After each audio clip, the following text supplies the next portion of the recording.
আসসালামু আলাইকুম সুপ্রিয় শিক্ষার্থী সুধীবৃন্দ, আপনাকে সবজান্তার পাঠশালার সাদর সম্ভাষণ। সবজান্তার পাঠশালার আজ মৌলিক সংখ্যা ও অন্যান্য সংখ্যা নিয়ে মজার তথ্য আপনারা জানবেন এবং আপনি সহজভাবে মৌলিক সংখ্যা নির্ণয় করা পদ্ধতি শিখবেন। দেখুন, এখানে এই তিনটা পদ্ধতি ফলো করে যে কোনো বড় হোক ছোট হোক আপনি মৌলিক সংখ্যা বের করবেন, তার দুর্দান্ত নিয়ম আমি এখানে বোঝাবো। এবং আপনি 1 থেকে 500টি যদি মৌলিক সংখ্যা মনে রাখতে পারেন, এই যে সুন্দর করে যে চার্টটা দেওয়া হয়েছে, এই চার্ট অনুসারে যদি আপনি মনে রাখতে পারেন, তাহলে হাজার হাজার প্রশ্নের কুইজ এবং আপনি অসাধারণ জ্ঞান অর্জন করতে পারবেন।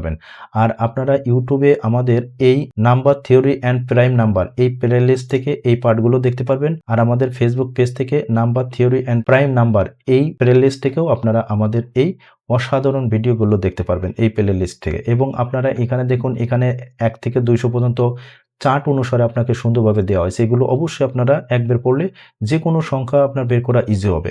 এবং আমরা জানি এই যে 1 থেকে 100 পর্যন্ত, এই যে 1 থেকে 9 পর্যন্ত ডিজিট, 10টা যে ডিজিট আছে, এই ডিজিটের কোন সংখ্যা কয়টা ব্যবহার করা হয়েছে, কোনটা 21টা, কোনটা 20টা, এটা কিভাবে সারা জীবন মনে রাখার পদ্ধতি, রোমান সংখ্যা নির্ণয়ের একটা দুর্দান্ত সুন্দর পদ্ধতি জানবেন।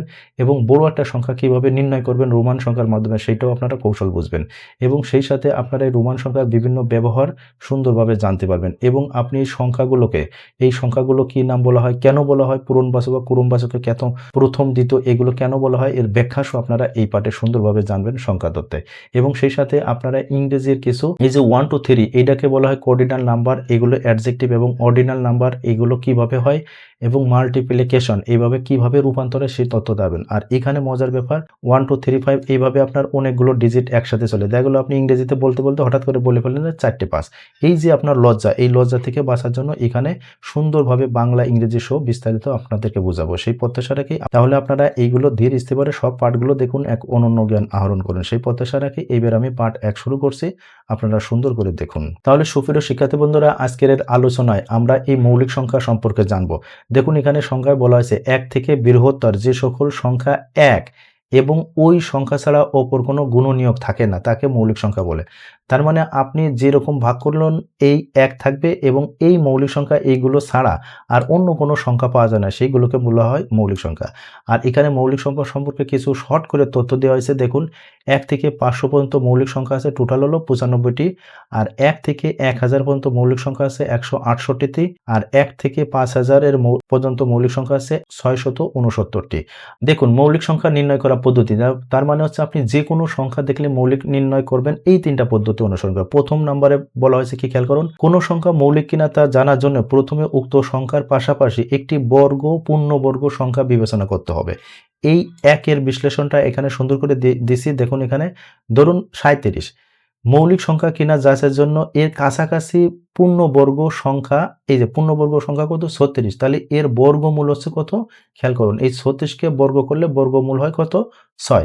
তাহলে 1 নম্বর প্রশ্ন আমরা ক্লিয়ার বুঝলাম। 2 নম্বরে দেখুন বলা আছে, এখন পূর্ণবর্গ সংখ্যাটির বর্গমূল নির্ণয় করে উক্ত বর্গমূলের নিচে যত মৌলিক সংখ্যা আছে সেগুলো নির্বাচন করুন। তাহলে এই যে আমরা বর্গমূল পাইলাম কত, 6, তাহলে 6 এর নিচেই সংখ্যা আমাদের কি কি আছে, 6 এর নিচে আছে আমাদের কত আছে, এই যে বর্গ সংখ্যা আছে 5 আছে, 3 আছে, 2 আছে। তাহলে এই 6 এর নিচের বর্গ সংখ্যা কত আছে, এই 3টা পাইলাম। তাহলে আমরা 2 নাম্বার ক্লিয়ার ভাবে বুঝলাম। 3 নাম্বার খেয়াল করুন, যদি সংখ্যাটি উক্ত বর্গমূল, তার মানে এই যে বর্গমূল পাইলাম কত, এই 6, বা তার নিচের মৌলিক সংখ্যাগুলো দ্বারা নিঃশ্বাসে বিভাজ্য না হয়, নিঃশ্বাসে বিভাজ্য মানে ভাগ যদি না যায় এক কথা, তবে সংখ্যাটি কি হবে, মৌলিক সংখ্যা। তাহলে এবার আপনারাই বলুন, এই 5 কি 37 দিয়ে ভাগ করা যায়, উত্তর না। এই 3 কি 37 কে ভাগ করা যায়, উত্তর না।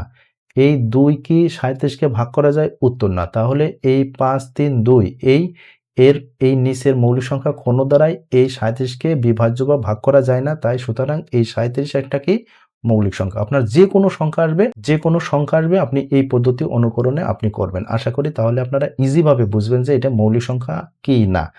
আর এইটা যদি এত প্যাচ না বোঝেন, তাহলে আপনাকে এই থিওরিটা মনে রাখতে হবে। মৌলিক সংখ্যার এখানে আমি টোটাল 5টা ছক আপনাদেরকে বোঝাবো, এর ভিতর 1 থেকে 500 পর্যন্ত। আর প্রথমে ছকে আপনারা জানবেন 1 থেকে 100। এই যে এখানে দেয়া আছে 1 থেকে 100 পর্যন্ত মৌলিক সংখ্যা আছে মোট কয়টা, 25টি। এখানে আমি সুন্দর করে চার্টটা দিয়েছি। দেখুন, প্রথম আমরা 50টি দেখব। 1 থেকে 50 পর্যন্ত মৌলিক সংখ্যার হিসাব। দেখুন এখানে সীমা দিয়ে আছে, মানে 1 থেকে 10 এর ভিতর মৌলিক সংখ্যা আছে কয়টি? এখানে 4টি। এই যে 2, 3, 5, 7, তাহলে এই 2, 3, 5, 7 এই 4টিকে যোগ করলে আমরা কত পাই? 17 পাই। এখানে আবার আপনাকে এই মৌলিক এই 1 থেকে 10 এর পর্যন্ত মৌলিক সংখ্যা 17টি। আপনার যদি প্রশ্ন করে 1 থেকে 10 এর ভিতর মৌলিক সংখ্যার সমষ্টি কত? 17টি। আপনাকে হাজার রকম এরকম ঘুরায় ফেরায় প্রশ্ন আসতে পারে। আপনি কল্পনা করবেন না। তার মানে আপনাকে এখানে হাজার হাজার প্রশ্ন উত্তর আপনি তৈরি করতে পারবেন। 11 থেকে 20 এর ভিতর মৌলিক সংখ্যা আছে কত? 11, 13, 17, 19 আর এইটা যোগ করলে কত হয়? 60 হয়। আর এখানে আছে 4টি। 21 থেকে 30 এর ভিতর মৌলিক সংখ্যা আছে মাত্র 2টা, 23, 29। তাহলে এই দুইটা যোগ করলে 52 হয়। 31 থেকে 40 এর ভিতর মৌলিক সংখ্যা আছে 31, 37, এই দুটো যোগ করলে 68 হয়। 41 থেকে 50 এর ভিতর মৌলিক সংখ্যা আছে 3টি, 41, 43, 47, এই তিনটা যোগ করলে কত হয়? 131। আর এই সবগুলো যোগ করলে হয় 328। আর এখানে মৌলিক সংখ্যা পাইলাম কত? 15। তাহলে এইখানে সংক্ষিপ্ত কথা হচ্ছে কি, এই 50টির ভিতর সংক্ষিপ্ত কথা হচ্ছে কি 1 থেকে 50 পর্যন্ত এর ভিতর মৌলিক সংখ্যা আছে কয়টি? 15টি। আর 1 থেকে 50 পর্যন্ত এই মৌলিক সংখ্যার মোট যোগফল কত? 328টি। দেখুন কত রকম প্রশ্ন আপনাকে করা যায়। আবার এখানে আরেকটা সিস্টেম আরেকটা দিয়েছি, দেখুন পৃথিবীতে একমাত্র মৌলিক জোড় সংখ্যা কত? 2। এই 2 হলো পৃথিবীতে একমাত্র মৌলিক জোড় সংখ্যা। আরেকটা দেওয়া যায়, দেখুন স্থানীয় অঙ্ক 1 এমন মৌলিক সংখ্যার যোগফল কত? তাহলে স্থানীয় অঙ্ক আছে 1 এমন মৌলিক সংখ্যা এই 50টির ভিতরে আপনার কল্পনা করবেন। তাহলে দেখা যাচ্ছে এখানে দেওয়া আছে কি 11 শেষে মৌলিক একক স্থানে আছে 1, 31 এর শেষে 1 আছে, 41 এর শেষে একক স্থানীয় অঙ্ক আছে 1। তাহলে এই তিনটা যোগ করলে কত হয়? 83। তাহলে দেখুন আপনাকে এইভাবে শত শত প্রশ্ন তৈরি করা যায়। দেখুন একক স্থানীয় অঙ্ক 9 এমন মৌলিক সংখ্যার যোগফল কত? তাহলে এখানে দেখুন 19 আর 29 1 থেকে 50 এর ভিতরে।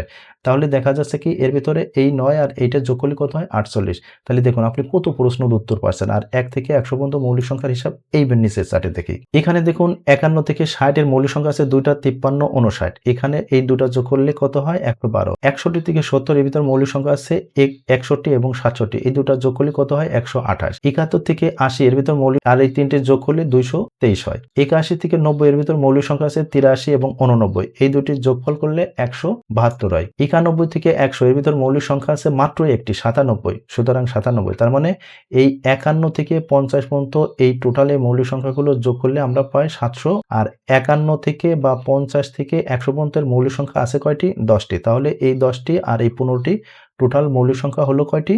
25টি। আর এই 372 যোগ করলে টোটাল পাই কত? 1060। তাহলে আমরা মূল কথা বলতে পারি 1 থেকে 100 পর্যন্ত এর মৌলিক সংখ্যা আছে টোটাল কয়টি? 25টি। আর টোটাল মৌলিক সংখ্যার যোগফল 1060। দেখুন এখানে আপনি এই আবার 1 থেকে 100 পর্যন্ত মৌলিক সংখ্যার বিভিন্ন প্রশ্ন তৈরি করতে পারেন। দেখুন এখানে 8 দিছি। তাহলে সুপ্রিয় বন্ধুরা এই কথার মূল সামারি, একক স্থানীয় অঙ্ক 9 এমন মৌলিক সংখ্যার যোগফল 1 থেকে 50 পর্যন্ত আমরা এখানে 9 পেলাম আর এখানে 29। তাহলে 1 থেকে 50 পর্যন্ত মৌলিক সংখ্যার ভিতর একক স্থানে 9 আছে কত? 48। আর এখানে 50 থেকে 100 ভিতর মৌলিক একক স্থানে 9 আছে এই 59 এবং 79। আর এইটার দুইটা যোগফল 138। তাহলে এই 48 এবং এই 138 যোগ করলে হয় 186। তাহলে আপনাকে বলা যেতে পারে 1 থেকে 100 পর্যন্ত একক স্থানীয় অঙ্ক 9 আছে এমন মৌলিক সংখ্যার যোগফল টোটাল কত? 186। আর 50 থেকে 100 বললে 138। আর আপনার 1 থেকে 50 বললে 48। তাহলে দেখুন একটা প্রশ্নকে আপনি কত রকম আলাদা আলাদা করে আপনি জ্ঞান আহরণ করতে পারবেন, এইরকম শিখবেন। এবার এখানে দেখুন সুন্দর করে আরেকটা নিয়ম দেওয়া আছে, 1 থেকে 50 পর্যন্ত সব সংখ্যার যোগফল কত? 1275। আর 50 থেকে 100 পর্যন্ত সব সংখ্যার যোগফল কত? এখানে 3825। আর 1 থেকে 100 পর্যন্ত সব সংখ্যার যোগফল হচ্ছে এই যে 50 এইটা মনে রাখবেন। আর 1 থেকে 99 পর্যন্ত সব সংখ্যার যোগফল হচ্ছে 49 তাহলে মূল কথা হচ্ছে এই যে 1 2 3 4 5 6 7 8 9 10 এইভাবে যত সংখ্যা আছে সব যোগ করলে এইভাবে আপনি টোটাল পাবেন কত? এই 50 তার মানে তাহলে সুপ্রিয় শিক্ষার্থী বন্ধুরা এখানে 1 থেকে 100 পর্যন্ত যে সংখ্যা যোগ করলে এখানে আরেকটা সুন্দর তথ্য দিছি, এগুলো আপনারা অবশ্যই আয়ত্ত করবেন। আর এখানে একটা মজার কথা মনে রাখুন যে 1 থেকে 100 পর্যন্ত সব সংখ্যা যোগ করলে আপনার হয় 50 তার মানে 5050, মানে দুইটা 50 তাহলে মনে রাখা খুব ইজি। আবার 1 থেকে 99 পর্যন্ত সব সংখ্যা যোগ করলে হয় 49 তার মানে 1 থেকে 99। তার মানে এখানে একটা 100 কম আছে, তাই 100 কম করলে 50 থেকে 100 কম করলে 49-50 হয়। এইভাবে আপনারা এই তথ্যগুলো মনে রাখবেন।